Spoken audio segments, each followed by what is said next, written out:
nakonec, že se předají ty věci, až se to doplatí. Vodárna, nádrž, stoly, 6 židlí tohoto typu, jeden z 2 velkých stolů, 6 židlí druhého typu, jedna, tady je zbytek, druhý velký stůl, lavice,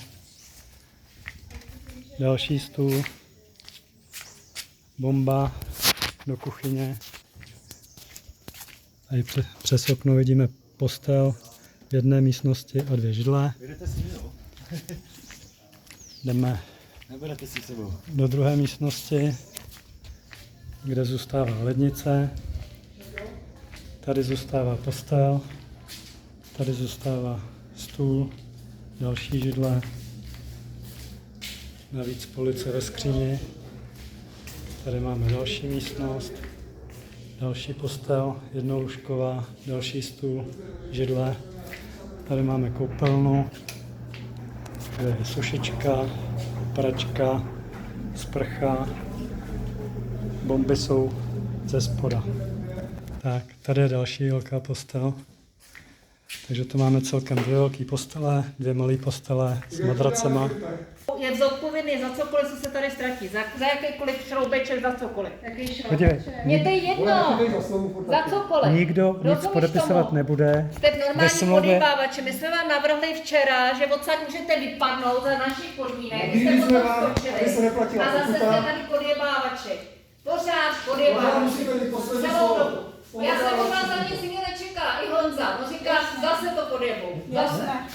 Dobře, souhlasíme, všechno jsme podjebali. Ano, vy jste podjebávači. Když se za týden tady dáte za Peníze, tak to máte. Klidně druhý den. Podjebávači, jako se vším. Prosím tě, přečti si tu smlouvu. Dobře, naše smlouva je jasná. Vy jste teď pořád u mě doma, na mém pozemku.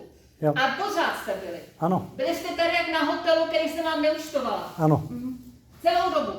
Dobře. Dobře, Udělali jste od prvního dne zle, No, drby, lži, souhlasíme. pomluvy. Ano. Až do čer. Správně. Ano, přesně tak, jak jsem ti to odsouhlasila já. Hned ten první den, když jsi přišla a začala si nadávat, jsme prasata, že jsme zlodějové a že jsme podvodníci. Dobře, ale co a ty jsem děláš? ráda, že tě má ráda natočeno, jak si tady dělala ty hysterické scény, protože až jestli s tím budeš pokračovat. Když nám vykrádal barák, tak si myslím, myslíš? že bude zajímavý. Když teď odejdeš, tak Ty otevřel dveře. Ne, já jsem ti neotevřel dveře, já jsem ti řekl, že když máš žaludek na to tam vlízt, tak tam vlez, já tě do mýho baráku nepustím. Poslouchej. Nehádejte se a domluvte se. Všichni spolu, ano? Ticho, nebudu nikam nic psát, nebudu ti psát na Facebook. Ježišmarja, já ti nebudu... děkuju, nechceš to napsat ty na TikTok a na Instagram, je to úplně Já nemám uprdele, TikTok kam ty ani to napíšeš. Instagram. Ty si to už napsala, protože s váma taky Jo, tak se nás psali do To bylo rodičovský, ty máš přes Mě jsem Jirka pozval prostě, Tak přes Ale Jirka, není majitel tady ty nemovitosti a nikdy nebyl. Mě jsem pozval